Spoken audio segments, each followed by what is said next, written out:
Nah, jadi ntar di endokrin ini kita akan bahas beberapa subbab. Yang pertama ada DM tipe 1, hipoglikemi, excess growth hormone, hipotiroid, kretinisme versus dwarfisme, sama kelainan genetik. Oke, kita yang pertama itu masuk ke diabetes mellitus tipe 1. Nah, jadi sebenarnya diabetes mellitus itu kan sebenarnya ada dua tipe, yang tipe 1 sama yang tipe 2. Nah, jadi sebenarnya diabetes mellitus tipe 1 ini, oke, bisa next. Jadi si diabetes mellitus tipe 1 ini sebenarnya itu muncul atau terjadi itu akibat adanya kerusakan dari sel beta pankreas. Jadinya di dalam tubuh pasien itu benar-benar nggak ada sama sekali yang insulinnya. Jadinya kandungan glukosa darah di tubuh pasiennya itu tinggi. Nah, hal tersebut itu bisa disebabkan bisa karena proses autoimun ataupun penyebab lainnya yang kita tidak ketahui atau biasanya disebut dengan idiopatik. Nah, gejala khas dari DM tipe 1 ini sebenarnya sama aja kayak DM tipe 2, ada polidipsi, poliuri, polifagi. Nah, terus selain itu juga biasanya ada penurunan berat badan dalam waktu sekitar 2 sampai 6 minggu yang penyebabnya itu tidak diketahui. Nah, karena DM tipe 1 ini dia benar-benar defisiensi insulin secara absolut, maka bahayanya dari DM tipe 1 ini adalah terjadinya KAD atau ketoasidosis diabetikum. Nah, jadi kalau misalnya kapan sih kita perlu waspada si pasien itu terjadi KAD? Nah, tanda-tanda KAD yang paling khas itu ada gangguan kesadaran, terus nafas cepat dan dalam atau biasa yang disebut nafas kusmaul, terus biasanya pasiennya itu akan tercium bau aseton dan ada tanda-tanda dehidrasi. Oke, next. Nah, untuk penunjangnya, pemeriksaan penunjangnya itu ada dua, yang utama sama tambahan. Jadi yang utama ini yang wajib kita lakukan atau wajib kita periksakan kalau misalnya ada pasien kita curiga dengan DM tipe 1. Yang pertama itu GDS-nya. GDS-nya kita lihat itu hasilnya nanti dia lebih dari sama dengan 200 mg per desiliter. Terus ada gangguan di tes OGTT-nya. Kemudian untuk gula darah puasanya itu juga lebih dari 126. Sama untuk GD2 jam PP atau pemeriksaan gula darah 2 jam postprandial itu lebih dari sama dengan 200. Nah, untuk pemeriksaan tambahannya itu bisa memeriksakan kadar C-peptide. Nah, jadi C-peptide ini fungsinya adalah untuk melihat fungsi dari sel beta pankreas tadi. Nah, jadi kan kalau misalnya aku bilang tadi di awal, jadi DM tipe 1 ini seringnya adalah penyakit yang autoimun. Nah, kalau penyakit autoimun nanti kadar kadar si peptide-nya itu akan rendah seperti itu. Nah, terus bisa juga untuk pemeriksaan tambahannya dengan menggunakan HbA1c, sama kayak DM tipe 2, itu dia juga bisa diperiksakan setiap 3 bulan. Nah, dia juga bisa melihat untuk ketaatan minum obatnya 3 bulan belakang itu seperti apa. Nah, selain itu juga karena dia penyakit autoimun, bisa juga dilihat untuk penanda antibodinya. Biasanya untuk penanda antibodi bisa pakai ICA atau IAA. Oke, next. Untuk tata laksananya, seperti hampir sama kayak DM tipe 2. Jadi yang pertama kita harus tekankan adalah tata laksananya ini adalah seumur hidup. Jadi untuk pasien diabetes ini mau nggak mau pasiennya harus menggunakan obat-obatan selama seumur hidup. Nah, obat-obatan apa yang harus digunakan untuk pasien DM tipe 1? Karena aku bilang di awal tadi dia tuh defisiensi absolut dari insulinnya, berarti insulin tuh anggapannya sama sekali nggak ada, maka dia wajib pemberiannya dengan insulin, seperti itu.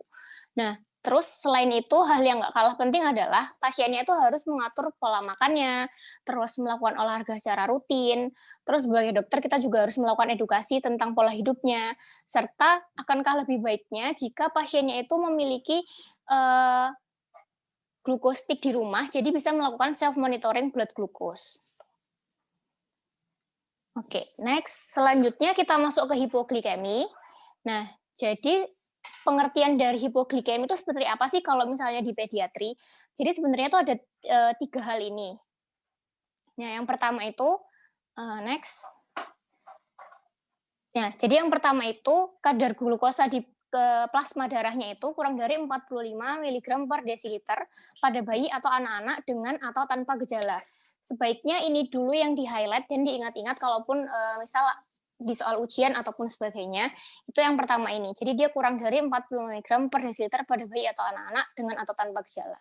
Nah, terus, untuk anamnesisnya bagaimana? Untuk anamnesisnya kita cari itu adalah tanda-tanda gejalanya, seperti apakah ada tremor, terus jitterness. Jitterness itu gerakan yang tidak beraturan, kemudian apakah, anaknya jadi, nggak respon sama orang tuanya, apatis, terus ada gangguan menyusu atau enggak, ada muntah atau enggak. Nah, untuk manifestasi klinisnya, untuk, gejalanya, tanda dan gejalanya, biasanya pasien-pasien dengan hipoglikemi nanti dia akan ada berkeringat, terus tremor seperti yang bilang tadi, bisa pucat, terus sampai ada muncul disorientasi, dan bisa sampai kondisi koma. Oke, next. Nah, terus untuk penyebabnya, jadi penyebab terjadinya hipoglikemia pada anak ini dibagi jadi 3. Yang pertama itu adanya peningkatan pemakaian glukosa, penurunan produksi simpanan glukosa, ataupun terjadi keduanya. Yang pertama kita bahas yaitu peningkatan pemakaian glukosa. Nah, jadi anggapannya glukosa dalam tubuh si anak itu dipakai secara berlebihan. Contohnya apa? Contohnya itu adalah anak-anak, bayi-bayi yang lahir dari ibu yang menderita diabetes mellitus gestasional. Nah, kenapa hal itu bisa terjadi? Jadi, pada saat kondisi ibu-ibu dengan DM gestasional, itu kan, di dalam tubuh ibunya itu akan terjadi, peningkatan dari glukosa darah. Nah, karena ibu dan janinnya itu terhubung melalui plasenta, maka di dalam tubuh si bayi itu juga akan terjadi peningkatan dari glukosa. Nah, nanti pada saat trimester kedua, pada saat pembentukan dari, eee, pankreas, nanti si pankreasnya itu akan terganggu. Nah, karena terganggu itu, malah di tubuh bayinya ini malah akan terjadi hiperinsulinemia. Jadi kandungan insulin dalam tubuh bayinya itu malah meningkat. Nah, karena hiperinsulinemia, karena insulinnya itu terlalu banyak di dalam tubuh bayi, makanya nanti si anak itu akan terjadi kondisi hipoglikemi, kayak gitu. Nah, terus selain itu juga ada, contohnya ada besar masa kehamilan, terus neonatus dengan erythroblastosis fetalis, nanti kita bahas di belakang, ataupun ibu yang mendapat terapi tokolitik atau tiazid, atau bisa terjadi saat transfusi tukar. Nah, sedangkan untuk yang penurunan produksi atau simpanan glukosa itu biasanya terjadi pada bayi yang misalnya dia prematur, terus IUGR, jadi dia itu lahir dengan berat badan yang kurang, ataupun selama prosesi kehamilan, prosesi kehamilan dan setelah melahirkan asupan kalorinya itu kurang. Terus ataupun ibunya itu menunda pemberian asupan seperti itu. Nah, untuk contoh dari keduanya, jadi keduanya itu di dalam tubuh si anak itu terjadi peningkatan pemakaian glukosa dan terjadi penurunan produksi.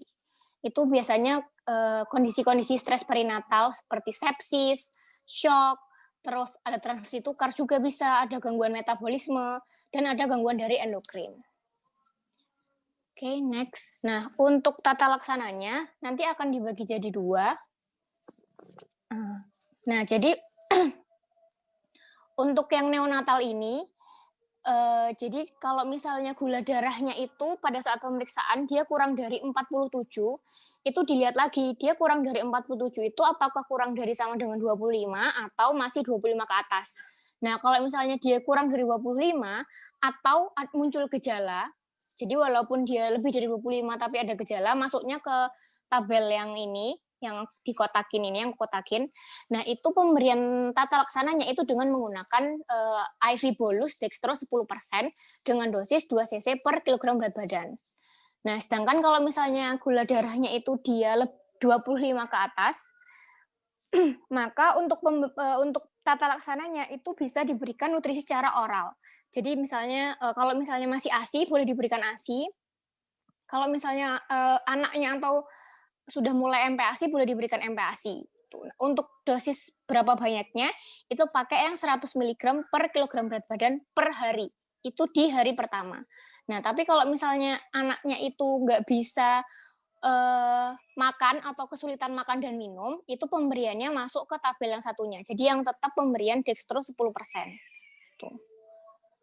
Oke, next. Nah, sedangkan kalau anak itu dilihat dari umurnya. Jadi kalau misalnya umurnya kurang dari 2 tahun, kalau kurang dari 2 tahun, dia pakai glukosa 10%, dosisnya sama. Jadi untuk tata laksana ini, dosisnya sama semua pakai 2 ml per kilogram berat badan. yang membedakan adalah konsentrasi dari pemberian dextrose-nya atau glukosanya. Jadi kalau misalnya yang kurang dari 2 tahun, kita pakai glukosa 10%, untuk yang 2 sampai 12 tahun pakai yang glukosa 25%, sedangkan yang lebih dari 12 tahun pakai glukosa yang 50%, gitu. Oke, next. Nah, selanjutnya kita akan membahas tentang excess growth hormone.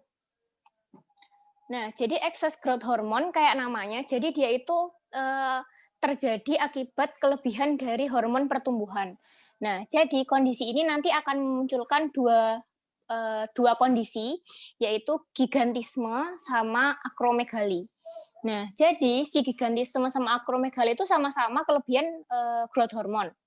Yang membedakan adalah gigantisme itu dia terjadi sebelum epiphyseal plate itu menutup. Jadi kalau di tulang kita itu kan ada yang namanya epiphyseal plate, kalau kalian masih ingat. Nah, itu si gigantisme ini terjadi kalau kelebihan growth hormonnya itu sebelum hal itu menutup. Nah, biasanya epiphyseal plate itu menutup saat masa pubertas atau sekitar umur kalau sekitar 9 sampai 14 tahun. Gitu. Nah, kalau akromegali kelebihan dari growth hormonnya itu terjadi setelah epiphyseal plate-nya menutup, atau bisa aku tulis di sini itu namanya adalah post pubertas. Nah, makanya nanti untuk tanda dan gejalanya itu beda antara gigantisme sama akromegali. Nah, kita bahas dulu yang gigantisme. Jadi kalau misalnya gigantisme itu biasanya nanti tingginya dari si anak itu bisa mencapai 2 meter lebih. Terus ada makrosefali, jadi kepala si anaknya itu membesar. Terus selain itu juga biasanya disertai dengan obesitas, terus ada frontal bossing, hiperhidrosis, sama ada soft tissue hipertrofi. Nah, kalau yang di akromegali, dia akan mempengaruhi juga ke pertumbuhan dari jaringan kartilago, tangan kaki, terus ada juga di dagu, seperti itu. Nah, di akromegali ini dia akan juga muncul efek metabolik. Jadi dia nanti akan ada peningkatan gula darah yang akan juga meningkatkan produksi insulin. Nah, hal itu juga bisa memicu terjadinya resiko untuk muncul DM tipe 2. Selain itu juga di efek metaboliknya itu bisa juga terjadi penyempitan arteri sampai terjadinya serangan jantung. Oke, next yang kita bahas itu adalah hipotiroid. Nah, jadi sebenarnya kalau misalnya hipotiroid ini itu bisa ada yang hipotiroid kongenital. Jadi dari sesaat dia dilahirkan itu dia sudah menderita hipotiroid atau dia muncul pada saat anak-anak atau hipotiroid anak. Nah, biasanya anamnesis yang harus kita gali atau kita tanyakan itu adalah apakah si anak itu kelahiran post-date. Jadi dia lebih dari HPL-nya atau hari perkiraan kelahiran. Terus apakah ada retardasi selama pertumbuhannya? Terus apakah ada si anak itu tumbuh pendek dibandingkan dibandingkan anak-anak sekitarnya, tapi misalnya orang tuanya itu termasuk tinggi. Terus habis itu ditanyakan juga apakah si anak ini itu lahir dari daerah di mana endemis kekurangan yodium. Dan hal yang paling penting lagi untuk ditanyakan adalah apakah si ibunya ini menggunakan obat-obatan hipertiroid, contohnya adalah PTU. Nah, hal tersebut akan mempengaruhi tiroid di si janin yang dikandungnya. Makanya itu bisa teresiko terjadi hipotiroid. Nah, untuk pemeriksaan fisik, kalau misalnya hipotiroid kongenital, biasanya khasnya itu dia ada ubun-ubun besar, terus dull face, lidahnya besar atau makroglosia, bisa muncul hernia umbilikalis juga, sama kulitnya tuh bisa jaundice atau mottling. Nah, seperti yang di gambar ini, yang kanan itu dia kan usianya 6 bulan. Nah, seperti yang kita lihat, mohon maaf, jadi lidahnya itu agak sulit kayak menjalar keluar itu. Nah, dia itu adalah si makroglosia. Nah, setelah kita beri treatment dan tata laksana, ntar aku jelasin di belakang, jadinya gejala-gejala tersebut akan berkurang. Jadi setelah pemberian terapi 4 bulan kemudian, bisa kita lihat kalau dia terlihat seperti normal. Tuh. Oke, next. Nah, kalau misalnya di hipotiroid pada anak, tanda gejalanya itu biasanya dia jadi pendek. Terus kalau misalnya dilakukan pemeriksaan usia tulang, aku ngomongnya, itu ada delayed bone age. Terus habis itu dia ada gangguan perkembangan, jadi dia kesulitan untuk, mengikuti pelajaran di sekolah. Nah, terus juga ada gejala-gejala seperti hipotiroid pada orang dewasa. Contohnya adalah konstipasi, terus, intoleransi dingin, jadi, anaknya nggak kuat dingin, ada puffy face, dan lain sebagainya. Nah, biasanya juga hipotiroid pada anak ini dia bisa disertai dengan pembesaran dari kelenjar tiroid. Nah, jadi, aku mau mengingatkan lagi, jadi kalau misalnya ada pembesaran kelenjar tiroid, itu tidak pasti pasiennya ada di kondisi hipertiroid. Jadi bisa aja pasiennya ada di kondisi hipotiroid, kayak gitu. Selanjutnya, nah untuk pemeriksaan penunjangnya apa aja yang harus kita cekkan? Pemeriksaan penunjangnya hipotiroid pada anak itu sama kayak pemeriksaan pada dewasa. Jadi yang paling sering dan paling lazim diperiksakan itu adalah si TSH dan FT4. Jadi TSH itu bisa digunakan sebagai screening awal, terus bisa dilanjutkan dengan pemeriksaan free T4. Selanjutnya bisa juga diperiksakan apakah si ibunya itu waktu hamil itu dia ada antibodinya aja yang menyebabkan dari kondisi hipotiroid di anak. Tuh. Nah, kalau misalnya untuk pemeriksaan radiologis yang aku bilang tadi, kita bisa memeriksakan bone age atau pemeriksaan dengan scintigraphy tiroid. Cuman hal itu nggak lazim digunakan. Di soal-soal itu juga yang paling sering ditanyakan itu pemeriksaannya itu adalah menggunakan TSH sama FT4. Nah, ini yang screeningnya kapan sih kita melakukan screening di anak-anak dengan hipotiroid kongenital? Jadi screeningnya itu biasanya dilakukan pada saat usia 2 sampai 5 hari. Nah, atau bisa juga dilakukan saat usia si anaknya itu 2 sampai 6 minggu. Nah, semisal di tempat vaskesnya itu nggak ada pemeriksaan untuk pemeriksaan TSH, boleh menggunakan scoring Quebec. Jadi scoring Quebec itu jadi kita ngecek, masukkan ke scoring apakah ada tanda gejala seperti ini atau tidak. Nah, nanti dilihat. Jadi kalau misalnya dikatakan normal, kalau skornya itu kurang dari 3. Jadi kalau misalnya dia lebih dari sama dengan 3, dia itu ada kemungkinan untuk pasiennya itu mengalami hipotiroid kayak gitu. Nah, terapinya yang dipakai itu adalah L-tiroxin. Nah, untuk dosisnya itu beda-beda tiap-tiap usia anak, tuh. Jadi, kalau usia 0 sampai 3 bulan, dosisnya 10 sampai 15 mikrogram per kilogram badan per hari ya. Jadi bukan per kali, tapi per hari. Nah, kemudian untuk prognosisnya, kalau misalnya terapinya itu dimulai dari sejak awal, semakin dini, misal dia hipotiroid kongenital, terus kurang dari 1 bulan dia udah di treatment, maka dia prognosisnya akan lebih bagus. Jadi IQ-nya bisa lebih dari 90 pada usia 3 sampai 4 bulan. Jadi karena kan yang aku bilang tadi dari hipotiroid anak ini bisa terjadi gangguan pertumbuhan. Jadi dia kesulitan untuk mengikuti pelajaran di sekolah. Nah, kalau misalnya terapi usianya itu baru dimulai kurang dari 3 bulan, maka IQ-nya yang saat sembuh itu lebih dari sama dengan 85. Tuh. Jadi kalau misalnya nggak diterapi per tiap sebulan, maka dia akan mengalami kehilangan 1 poin IQ-nya. Gitu. Jadi hipotiroid ini memang sangat amat dijaga supaya eh, anak-anaknya itu tidak mengalami retardasi mental. Nah, oke, kita lanjut. Nah, kemudian itu ada yang dwarfisme atau kretinisme. Nah, jadi kalau kretinisme itu adalah hipotiroid, akibat hipotiroid di kemudian hari. Jadi aku bilang tadi kan kalau misalnya hipotiroid dia akan menjadi perawakan pendek. Nah, nanti kalau misalnya semakin kondisi tersebut terus berlangsung tanpa ada pengobatan, maka kondisi itu akan namanya kretinisme. Jadi dia muncul akibat hipotiroid.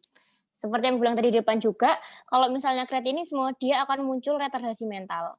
Nah, sedangkan kalau dwarfisme itu terjadi akibat penurunan dari growth hormone. Gitu. Nah, kalau dwarfisme ini juga biasanya pasiennya tuh normal, jadi nggak ada retardasi mental. Nah, aku nggak masukin ya apakah dwarfisme atau kretinisme itu dia proporsi badannya itu normal atau enggak. Karena sebenarnya dari dwarfisme itu dia punya 2 tipe, yang dia badannya itu proporsional atau proportionate dwarfisme atau yang disproportionate dwarfisme. Jadi proporsi tubuhnya itu nggak normal. Jadi biasanya kalau yang disproportionate dwarfisme itu di bagian tubuhnya seperti kepala itu lebih besar daripada bagian tubuh kayak dada, tangan dan lain sebagainya. Oke, selanjutnya kita bahas tentang kelainan genetik. Nah, jadi kalau kelainan genetik itu banyak banget macamnya. Yang pertama kita bahas itu sindrom Turner. Nah, jadi sindrom Turner ini biasanya terjadi, jadi pasiennya itu perempuan dengan pemeriksaan ininya itu adalah 45XO. Jadi kan normalnya kalau misalnya perempuan itu adalah 46XX. Jadi dia kekurangan satu gen. Nah, biasanya gejalanya, jadi si perempuan ini dia tidak memiliki kelenjar kelamin atau gonad, atau kalau misalnya ada, dia tidak berfungsi dengan baik.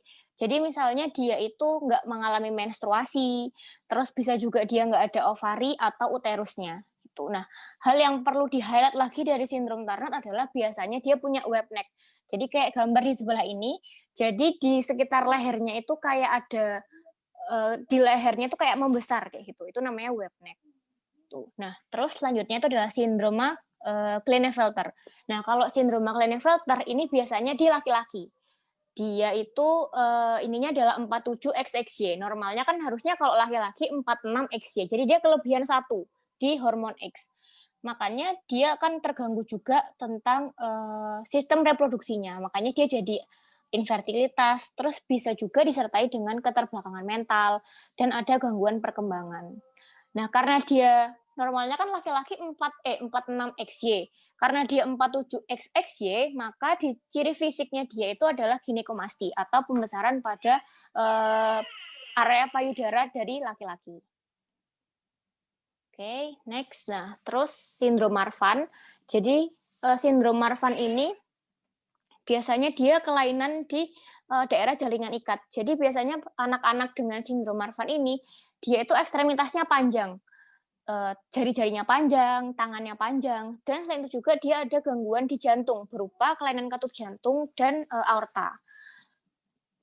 Nah, terus selanjutnya itu adalah si sindrom Jacobs. Nah, jadi kalau misalnya sindrom Jacobs, dia itu biasanya menyerang terjadi di laki-laki juga dengan gennya itu XYY.